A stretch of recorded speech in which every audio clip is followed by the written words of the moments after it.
Hello, welcome to Shaman Sister Sessions, episode 106, Social Responsibility of Spiritual Practitioners. I'm Katherine Bird, and I'm here with Michelle Hawk, my dear Shaman sister. And go ahead, if you haven't yet, subscribe, like, feel free to comment. If something comes up for you during this episode, leave a comment. You can also feel free to reach out to us and offer your support through our Patreon account at patreon.com/Shaman Sister Sessions, and check us out on YouTube and Spotify, Stitcher, where else? iTunes, all of the places, all the time. We're excited. This is our 106th episode, so there's tons of content for you to engage in, and lots of things that we've been talking about, and I'm really excited to talk about this topic today. I think this is very important for us to dive into right now, all the time, but right now especially, so that we can start to get some more context on what our social responsibilities are as we're seeing so much going on in the collective and in our societies. What's our responsibility here? What does that even mean? What are we talking about? So how you doing, Michelle? I'm really well, thanks. Yeah, this is definitely a very timely topic for us to be looking into. And this is something that Katherine and I spend a lot of time thinking about and talking about. We have conversations with each other about this in terms of what is it like to be in integrity with our service? What is it like, which is a component of this social responsibility. So this integrity, what is it like to, how are we showing up in the best possible way? What is being asked of us as an extension of our service and our practice in the world? And I feel like this is something that right now we're speaking about this in the context of all of the stuff that's boiling to the surface right now, and especially in the US, but really worldwide, is this looking at things through the lens of the Black Lives Matter movement and through all of the racial tension and the opportunity for healing and for growth and for unlearning that are really rising to the surface. So again, this is an invitation for everyone, regardless of whether you're an official practitioner, I'll say, meaning you have a business or you're serving people in exchange for money, or as a business, or whether you consider yourself more of a personal practitioner, an unofficial practitioner, you have your own personal spiritual practice. These all of these invitations and everything that we're talking about today is for you, regardless, or even if you're just starting out on the path and you're looking at how can I apply this social responsibility into conversations that I'm having with friends and family, colleagues, etc., or even just having a little more awareness of your own process. So regardless of where you're coming in from, this conversation is for you. Welcome. Yeah. How about we break down, let's start by breaking down, what do we mean by social responsibility? Does that sound good? Yeah. Yeah? Okay. Integrity. We already labeled that one piece. Integrity and responsibility. There's a responsibility in the title here, that there's some sort of responsibility, meaning that there is a conscious response and that there is a choice to make a conscious response and to take something as how I'm going to respond to something in the world. And instead of, just I'm going to sit over here and just not pay attention or not have a voice in the subject that's most present or take any action. It's being in the choosing of responding to something that you're seeing out in the world. Awesome. And in contrast, also not only with inaction, but also with reacting, right? So responding from an empowered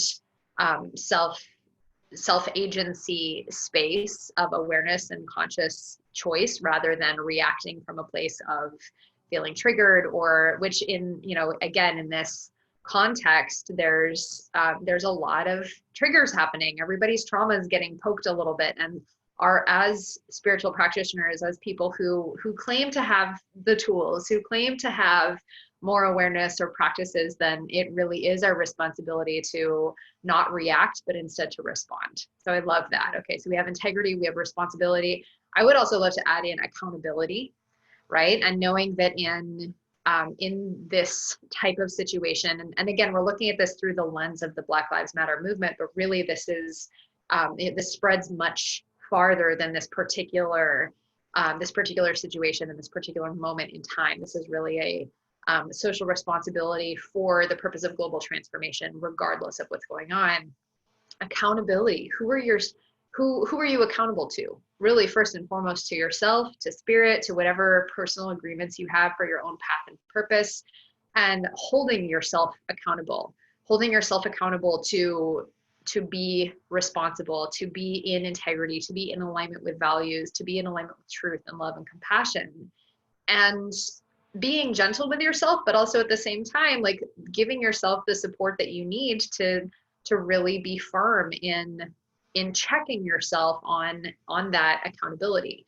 Am I taking actions every day? Am I living my practice every day in a way that is in alignment with this responsibility? Mm-hmm.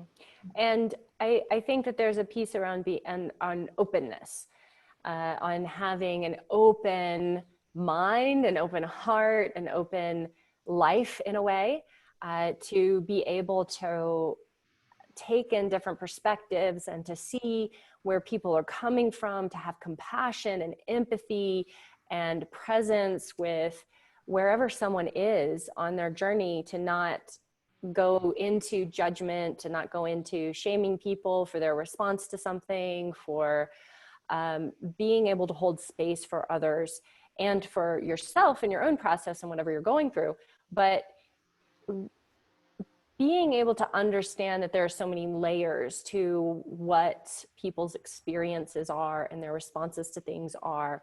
And it's so easy to be very judgmental. And especially when we first kind of start out on the path and we start coming in contact with the love and the light and these spiritual truths and all of this, beauty and bliss, it is really easy to be judgmental when other people aren't in that space, and to use our spiritual lingo and our spiritual these spiritual concepts as ways to actually shut people down from having their experience, or from having their viewpoint, or getting their point across, or having whatever emotions that they're having. So that requires a great openness and an ability to handle some stuff. It is like, okay, I'm going to be with something really uncomfortable. I'm going to be with something maybe I don't like. I don't like that people are this way. I don't like that the world is this way, but I'm actually going to be present with it. I'm not going to run away from it because it doesn't fit my my little spiritual bubble that I've put around myself. So it's being open in the experience that you're having towards others and towards the world, and even if it's not what you actually want to see or be present to.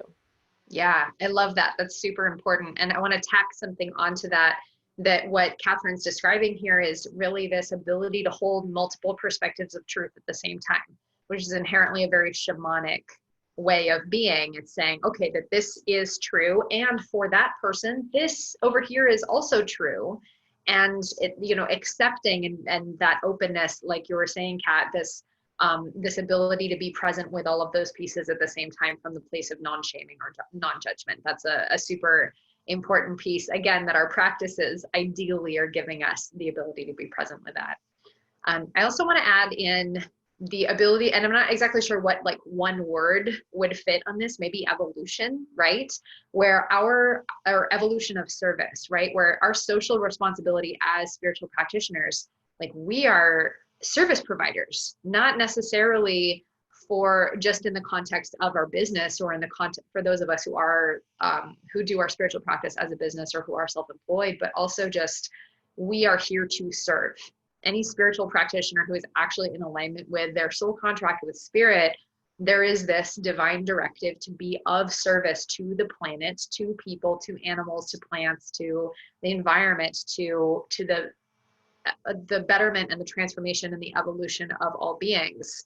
for the benefit of all beings.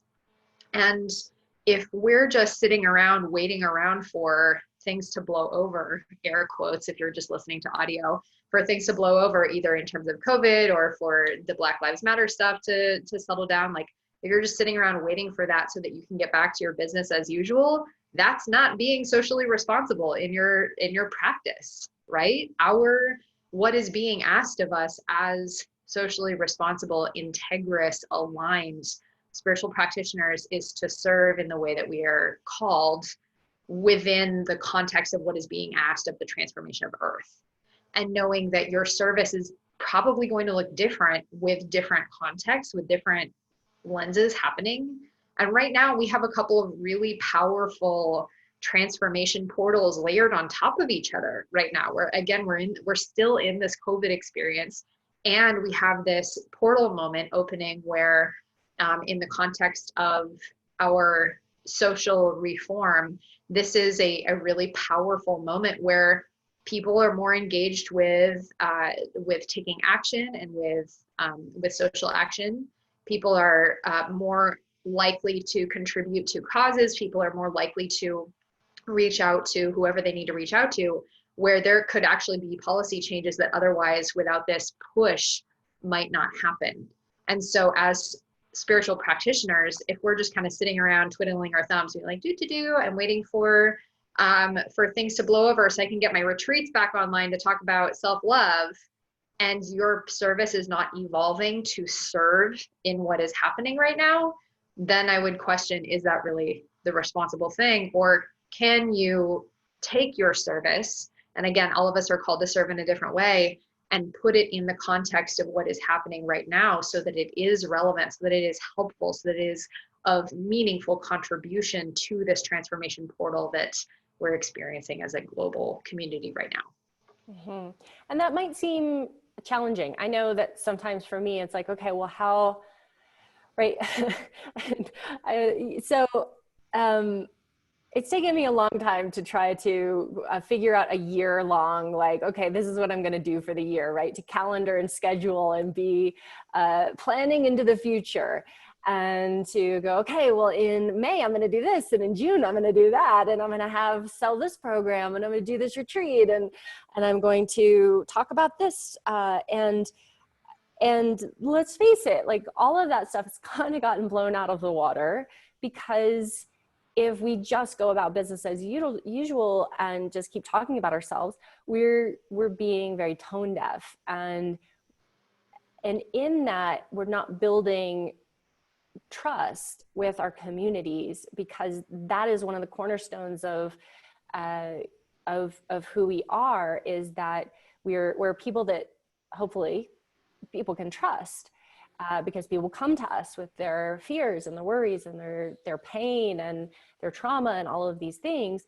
So we're constantly looking at, how do we become more trustworthy? How do we become more in that integrity piece, and more so that people can bring anything, and they can show up in any way, and they can unload their life and have transformation in our presence.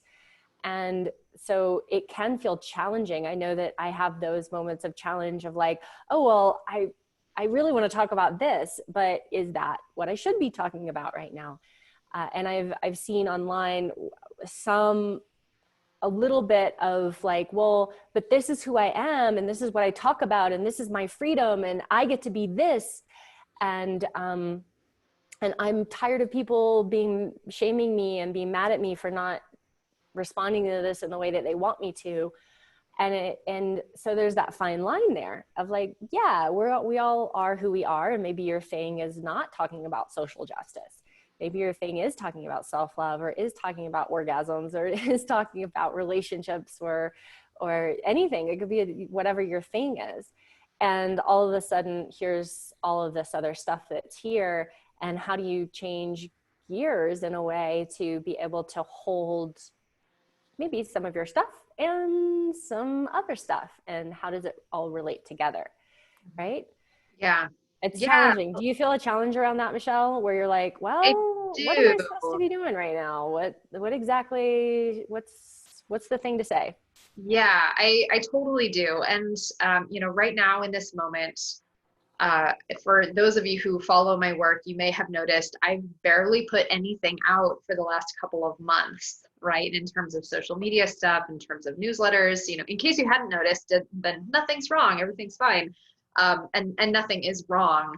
But and this was, it almost feels as though I've been in a state of like radical expansion sort of after COVID happened. And then I was putting lots of things out and I was producing content and appearing on other people's platforms. And then all of a sudden it just went like contract and be present with some personal things that were happening, to be present with supporting my family through some things that were going on. And that space, it's almost as though I've been in this like be really insular and be really internal space for the last couple of months.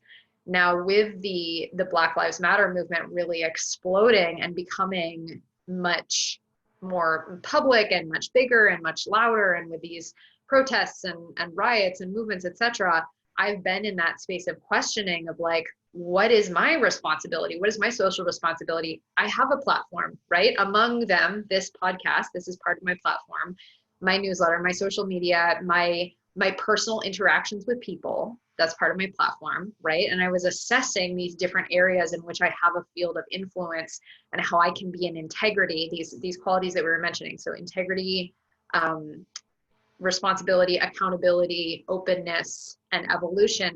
How am I being in alignment with those in a way that also feels in integrity to what universally is going on for me right now, which is this more insular experience of having my energy a little bit closer to home. And so I definitely went through a minute of like, oh, well, it's part of my privilege that I'm getting to not blast this all over social media, and that I'm getting to to prioritize supporting my family through some things. And the part of my white privilege is that I don't have to be marching in protest. So it was a sobering moment to look at that. And really the space that I've come to about it is looking at my social responsibility is taking form in other ways right now, in terms of my personal education, that I'm holding myself accountable for my own unlearning, and involving myself in a couple of different groups where I'm supporting or being supported and supporting other people with that. Looking at these conversations that I'm having with people in my close community of, it came up at my birthday dinner last week, actually, where I was talking with someone compassionately about why saying all lives, the whole Black Lives Matter, all lives matter thing. Yeah, that came up at my birthday dinner, and getting to be present with that conversation. And just looking at these micro ways in which I am being of this responsibility that isn't necessarily visible. And I know that right now in this moment, that's where I am. That is likely changing. Kat and I already have some pieces in place for upcoming podcast episodes where we are making our platform available to BIPOC speakers and facilitators. So it was prioritizing Black, Indigenous, people of color to come and amplify their voices on this platform, looking at some other ways in which I'm making changes.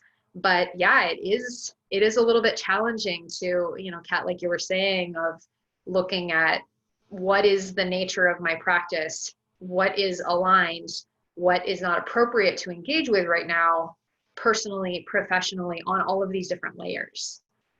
How is that going for you? How are you experiencing that? Yeah, I've had some trouble just because, really because I've been house hunting. I've been trying to finish a book. I have, all of these other things out now. I'm packing, so my focus on things like social media, no matter what was happening right now, would be much less. So I've made some posts, but I've really had to like force myself to sit down and be like, okay, it's been so many days since I put up a post. Like I have to post something.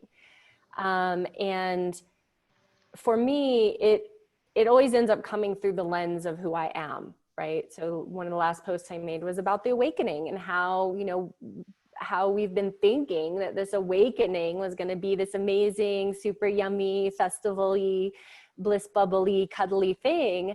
And That's not what it is. It's a protest. It's getting out. It's facing harsh truths about ourselves. And it is doing the deep shadow work that must be done in order for us to awaken and evolve. And because that's my lens. And so that's the lens that I speak through, because that's who I am. And so you don't necessarily in that, and you don't have to necessarily be saying what everybody else is saying, because you do have your own personal individual filter that things are coming through, that wisdom or clarity or compassion or whatever this is, the standing with communities, the way that it's going to come through you is going to be unique. But to give yourself permission to do that, I think, is really important. But I have been having these conversations in my groups and in my emails, and just really in the way of how is this connected to collective evolution, connected to the process that has to be gone through in order for us to have an evolved humanity and an awakened humanity, that we can't live in a world that is so barren of equality and compassion and people being able to live their lives without constant fear and trauma. And these pieces are not in alignment with what we are saying are our values. And as long as we're not standing for a change in the actual physical world that we're living in, there, that this awakening that we are all talking about, it has no place to happen. There's no container for it unless we're making real world changes. And that's what we're getting to see. And this is what we've been praying for. Like, we have been sitting around praying for peace and freedom. And hey, this is part of finding the road to peace and freedom. So we now get to participate that in a different way. Yeah. I love that. Yeah. And I want to highlight something that you just said, Kat, because I think it's super important. So either if you're listening or watching, then you can go ahead and pause and rewind and circle back to what Kat was talking about. But the standing for a 3D change, like standing for a real world change and taking empowered action, that's part of this social responsibility of spiritual practitioners. Mm-hmm. I will say it is easy to sit around and meditate and to pray and to hold the vision of a new earth and to journal about it and to dream it into being and to sit in ceremony and to work on the etheric plane. That is only part of the picture. It's a significant It's an important part. It's an important part. When I do my meditation, it's like, it's there. That's what I do that work for myself individually. I lead my groups through this work so that we're doing this collectively together, that we're praying and bringing this energy to the world for sure. And that is very important. It is. Right. And I, perhaps my fingers were misleading. It's actually a bigger part. And you need to follow that up. We all need to follow that up with these 3D empowered action steps in order to translate the etheric frequency of this new earth of equality and freedom and empowerment and sovereignty and all of these things that we are praying for, that we are cultivating energetically, to translate it into an embodied experience for ourselves and for everybody. And what that looks like, again, on the 3D level, that looks like, and these are some of the steps that I've been taking, again, behind the scenes. I'm not talking about this. I'm not writing about this. I'm just doing this, is ending service contracts with people that I've been working with, who, meaning as someone that I'm paying them, who are not people of color. So I'm looking at where can I create different arrangements where I'm instead hiring and prioritizing hiring BIPOC people to give my dollars to BIPOC people. How can I prioritize other aspects of my economic discernment and what's the word I want to use?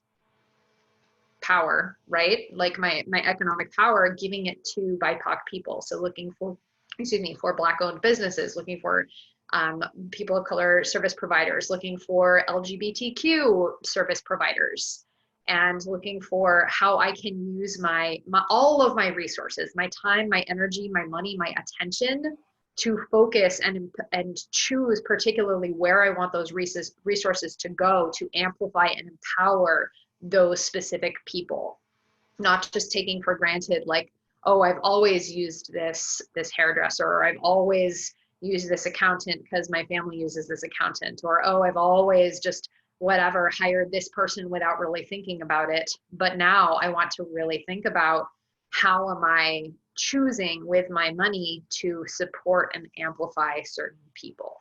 And that's been a process of auditing and kind of going through these different layers and looking at, again, how are all of these resources, my attention, which is going energetically, my time, which is one of these 3D pieces, my energy, and my money, again, these 3D pieces going to real world applications of my values.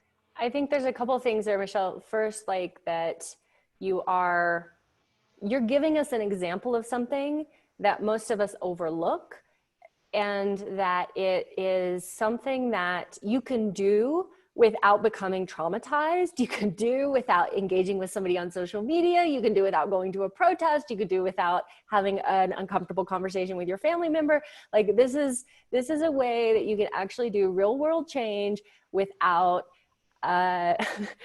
without doing the things that you might not be doing because maybe you are still in an active trauma response. Maybe you are still dealing with your ability to handle social interactions because your energy system and your empathic sensitivities are still really overwhelming you at this moment.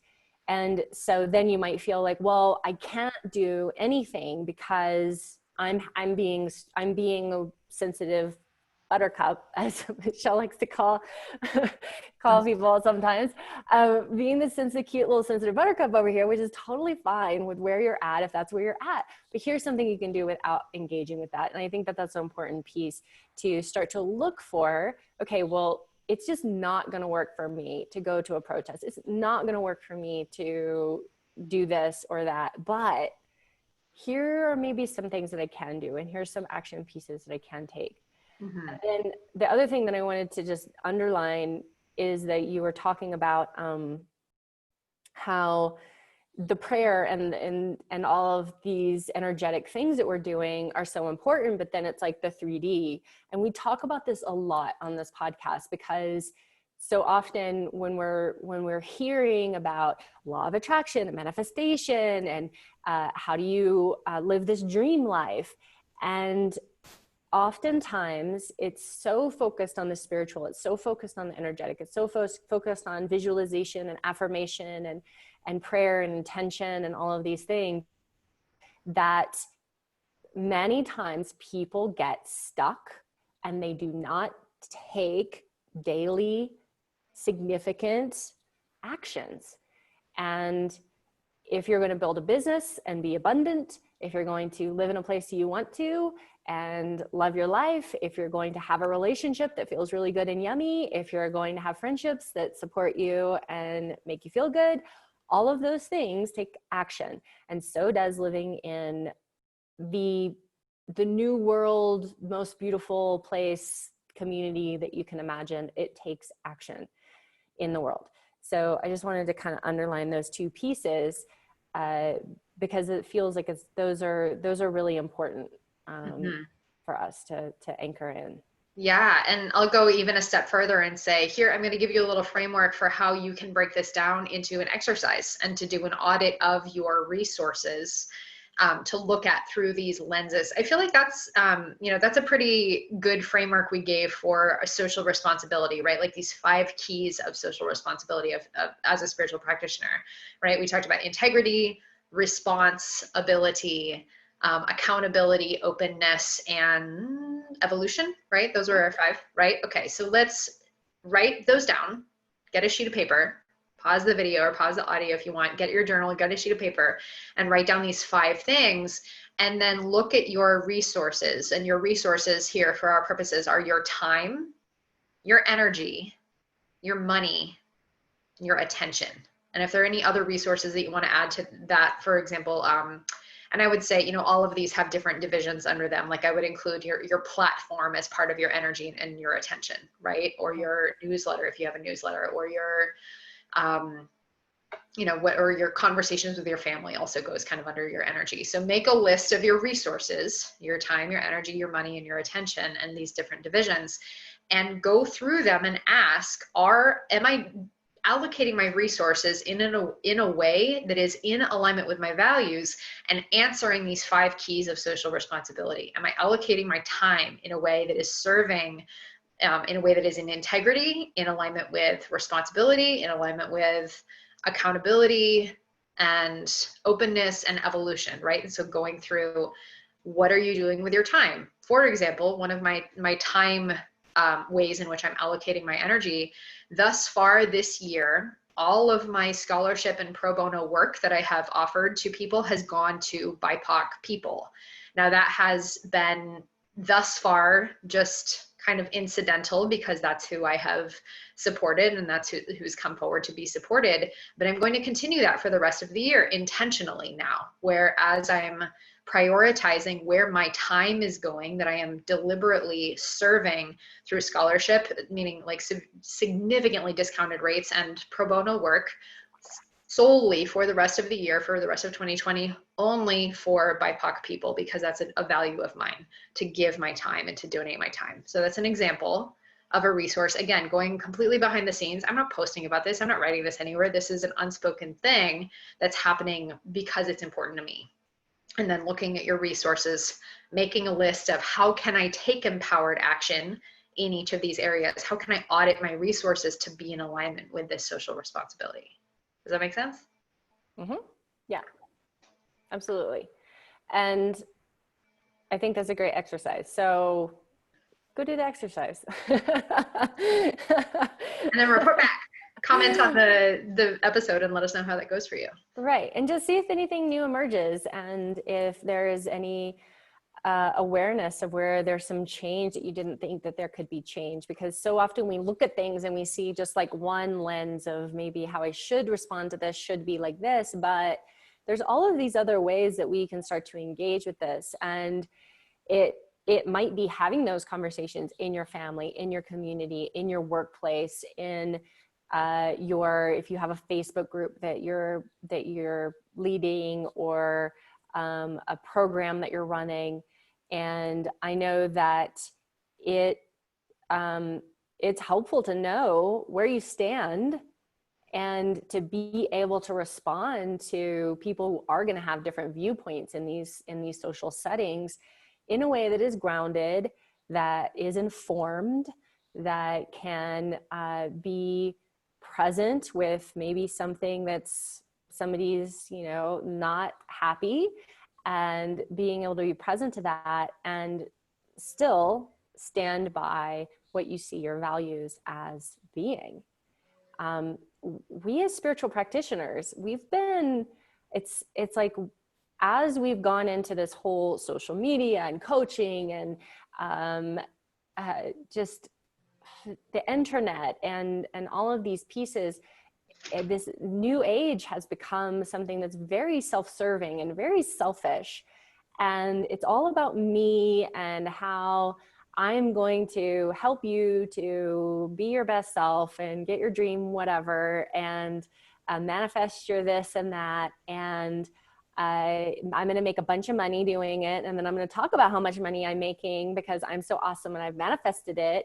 And I'm not going to acknowledge the fact that it really helps that I'm a super cute, educated, middle class to upper class white lady. So it is up to us to acknowledge that we have a ton of privilege, to acknowledge that a lot of our spiritual practices come from people who have been completely decimated by white people in a lot of ways, and in their traditions and their stories and their culture stolen, or they're not allowed to engage with it, but we are. So it's up to us to acknowledge that and to be present with that and to talk about it and to be a stand that everybody gets to have their culture and to participate in it in the way that they want to. And we can be a stand for that. And it's a pretty strong tradition that people in the spiritual practitioners, that we support communities, we support people, we go out and we start hospitals and we start places for orphan children to go, and we work with the sick and the poor and the needy and those that don't have resources, and we stand for social justice and social change. And social justice and social change from the voice of the spiritual practitioner has been some of the most powerful social justice and change on this planet. People who have been spiritual practitioners have stood up and voiced against social injustices and have made huge headway. And you could look up just how many of those people that there have been in the world, and we're not necessarily always living up in the best way to that tradition. We're sort of just focused on our own gathering of resources for ourselves and making our name and being cute and looking good on Instagram, and not paying attention to what's outside our door, outside our community, outside of our bubble. And so we need to hold up the tradition of like spiritual practitioners doing good things and standing for good things.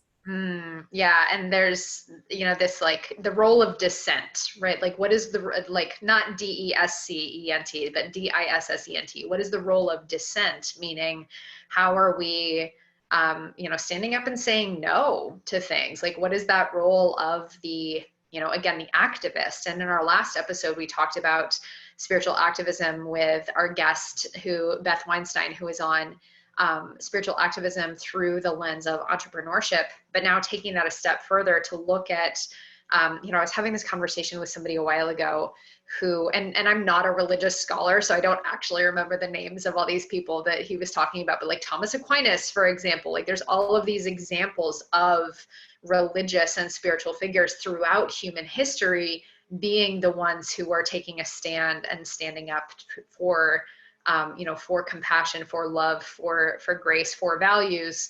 Some of them, granted, were through some kind of warped religious lenses, but yeah, we're not asking yourself to set yourself on fire or to, like there's been some crazy stuff that's gone down in the name of social justice by spiritual practitioners, where like, okay, I'm going to fast, or I'm going to set myself on fire. Like people have done crazy things, and it was in the name, right? It was in the name of the values of our spirituality, of our connection. Those values should be the guiding force of everything that you're doing. And so if you're really living a spiritual life, you're living your values. And if you're living your values, you can't say that you're being spiritual and not stand for those values being expressed everywhere, not just in you and your little space. Right. And I want to circle back a little bit, Kat, what you were talking about with the, this kind of brand of yoga body, wealth, fitness, like middle to upper class white lady. There's actually a name for that. And I've read some articles on this. It was coined by, this term was coined by Kelly Deals. And it's called the Female Lifestyle Empowerment Brand. And it is fantastic. Yeah. So that was recommended to me by a friend. She sent me a link to it, and there's a whole bunch of articles and material around that. I loved it. That's exactly what Kat was talking about. So if you're not familiar with the Female Lifestyle Empowerment Brand, it's not, that's a general class of brands that she's talking about, and these different features of that. It's exactly what Kat was talking about. And it is really toxic. So, and it's generally very exclusionary. Yep. It's very exclusionary of people who look anything not like this very, not like this very small subset of humanity. Mhm. And it's not, it's a what do you call it, smoke screen, right? Where it's like, this is about empowerment and this is about, helping people to be their best selves, but it's not actually speaking to everyone. It's not inclusive of everyone. Mhm. And we talk about oneness a lot in spiritual communities, and we talk about that finding ourselves back to oneness, to understand that we are all one. And if you're going to ascribe to oneness, then by logical definition, you should also ascribe to being inclusive, because everyone's included in that oneness, everybody. So that, I think, is a big shift that we need to undertake in our spiritual communities, for sure. Yeah. There's another piece in relation to that, particularly around the entrepreneurial model. Since Kat and I are both self-employed, we're both entrepreneurs. We've both done lots of training in business and worked in our own business. I feel like it's fair to say we both have our own VIP client version package, right? And that's a thing in this community. And I feel like, part of this social responsibility is looking at, like, do we actually understand the economy of spiritual practice, right? Where, when we're looking at how the people who are prioritizing their spiritual growth and development tend to, meaning like paying for coaching, paying for mentorship, paying for training programs, paying for meditation support, right? Tend to be middle to upper class white people. And if you're charging premium prices, there's nothing wrong with that. But looking at, again, this social responsibility is, do you actually understand the economics of what it takes for someone to be able to afford to work with you? And looking at the economics of, by definition of how our society has been constructed, white people make more money than Black people. White people make more money over, for their salaries and over the course of their lifetimes, and they have more time. As a result, there's more free time, there's more, higher education. Like, there's all of these resources that, because of the structure of our society, white people tend to have more access to than people of color.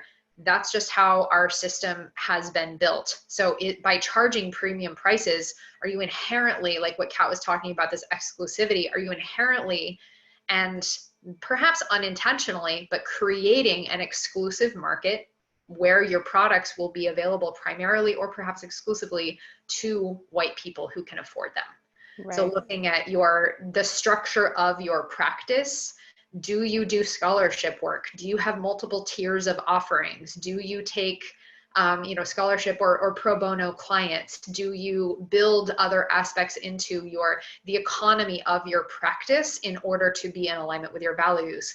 Or perhaps if you haven't ever really considered that before, even dialing it back a step further and saying, well, what are your values, right? And Kat and I have already thrown that around a handful of times just in the course of this conversation. But if you don't know what your values are, even just walk it back a step further to that and look at, there's a whole bunch of practices you can do.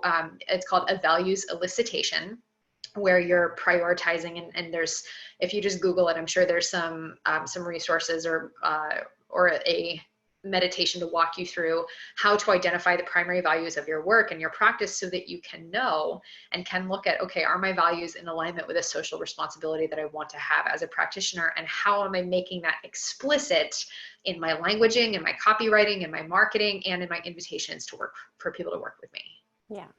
And there's this entrepreneurial coaching thing. I can't tell you how many times I've heard, well, you should just charge exclusive high-end prices, and well, you're just not the coach for everybody if they can't afford you, and so there's plenty of people who can, so you should just do what you want to do, because you should claim your value and your worth, and then those people will find somebody else. And that's pretty, and there's so many times I've heard that. And if you're in this business, I'm sure you've heard it too. So, which in one regard, it's like, yeah, we need to charge and we need to make money and pay our rent and feed ourselves and all the things and live happy, abundant lives. And it is important to have people who are paying you money so that you can survive. And then it is important to also look at, like, well, okay, what am I doing? And a lot of those coaching models that are being sold out there, it's like, never give a discount, never do a scholarship, never, like, you're devaluing yourself if you work with somebody on your price. And you should force them to, take out a new credit card in order to come and do coaching with you. And I think that's bullshit. I think it's like, people don't make money out of thin air. I've always prioritized that every program I do, there's some scholarship opportunities. And one of the reasons I started my membership when I started Heroes just last month, one of the reasons I wanted to do this for so long and I wanted to put it out is that I wanted to have something that was at a lower level rate, so that people who wanted to work with me individually and wanted to work with me one-on-one, I would have a place to put them where they could have personal attention from me and be able to reach out to me and be able to have conversations, be able to get coaching on group calls and so on, and get reduced rates on individual sessions and all of these things by being in this container and committing to their work with me. And that has been a priority for me to create that. And so maybe that you haven't gotten there yet. I've been in this business for a long time and been creating programs for a long time so that I'm able to get there and be able to offer something at this lower rate. But it's something to consider and to look at, like, what does it look like? What do your offers look like? And are they truly inclusive in some sort of way? Mm-hmm. Yeah, that's part of this aspect of responsibility, is looking at not only your resources of your time, your energy, your money, your attention, but also how are you in right relation with asking other people for their resources to invest in you. So that's part of this social responsibility bubble. I also want to flip this a little bit. We've been talking a lot about our social responsibility as practitioners from the place of providing service, but it is also part of our responsibility to seek support and to get help to manage and to process our own shit, right? And if it's totally okay to have your stuff come up in circumstances like we're having right now. Again, we're in the middle of a global pandemic, and there's all this stuff coming up about where the Black Lives Matter movement is even louder than ever before, which is great and it's amazing. And part of what that process looks like is unpacking whatever stuff we have internalized, either from ancestral beliefs and traumas, from our from our familial or conditioned beliefs and traumas, from societal learned conditioning beliefs, etc., and looking at how have we been unconsciously contributing to a system of oppression and trauma, and how are we facing that. And that's a complicated process, and it is part of your responsibility. It is part of all of our individual and collective responsibility to seek support so that we can mitigate our own trauma response and not unconsciously continue to impact or inflict trauma, or inadvertently say something from a place of unconsciousness or unawareness, or lack of doing the work, or from an emotional response that causes harm. That's part of our responsibility too, is to seek support. And there are so many resources out there. There's some really amazing educators. I've been following a whole bunch of people on Instagram. I started subscribing to some pieces. Again, I'm getting involved with some of these unlearning groups and having conversations. My roommate and I have been having weekly movie screenings of different partly from the Black Lives Matter curated collection on Netflix. Like just the other day, we watched 13th, that documentary that is really fabulous and super intense. But there's a lot of things that you can do to be accountable, to receive the support that you need, and know that there are so many resources. You don't have to do it by yourself.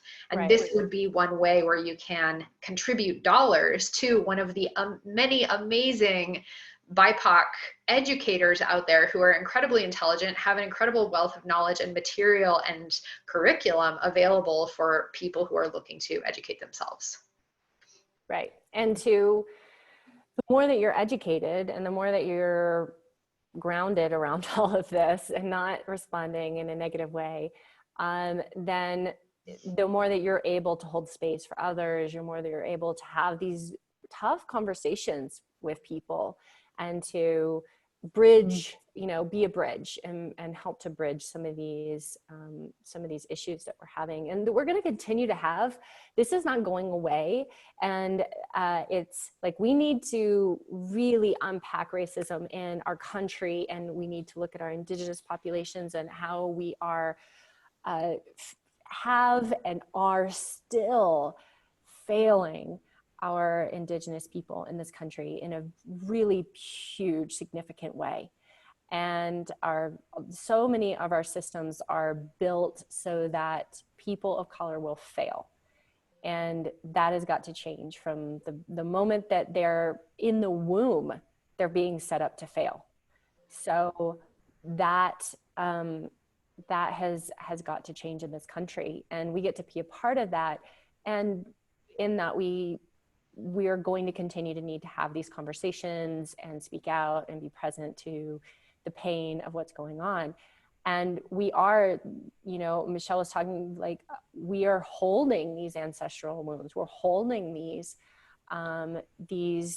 ancient things in our systems and in our bodies that our ancestors have done or have contributed to or been a part of or have suffered under.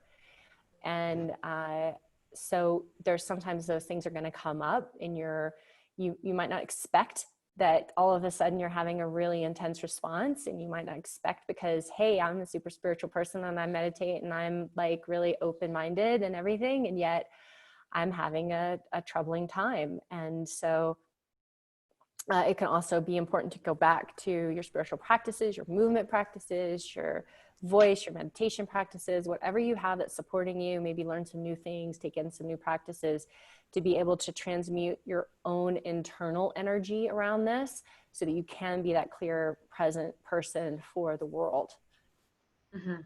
Yeah, absolutely. And remember, like, in whatever way your contribution is asking to move through you, and on all these different levels, right? Like, if you haven't yet read the post that Kat wrote last week or a couple of weeks ago about this is the awakening, right? I would circle back to that and look at, again, this that is happening right now. This is part of this process of transformation, right? And those of us who are here as spiritual practitioners, ideally, if you haven't yet, you might want to consider either with myself or with Kat or some other practitioner having some sort of education about what it is like to work with shadow, because that's what we're doing right now. Is we are actively transmuting collective and personal and transpersonal shadow and trauma through our bodies, through our political systems, through all of these different layers of